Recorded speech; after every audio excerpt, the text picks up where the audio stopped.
wasn't referring to the moment when we accepted Christ.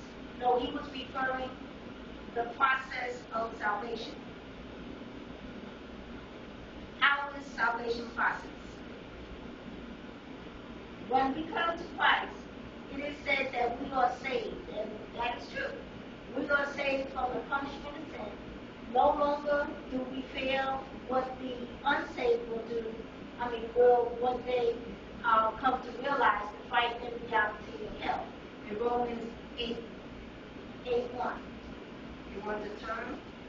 You want to look at that, or keep going? Okay. But there is an ongoing process, however, which is in Romans 13:11. Yeah, let's go. Let's look at Romans 8:1.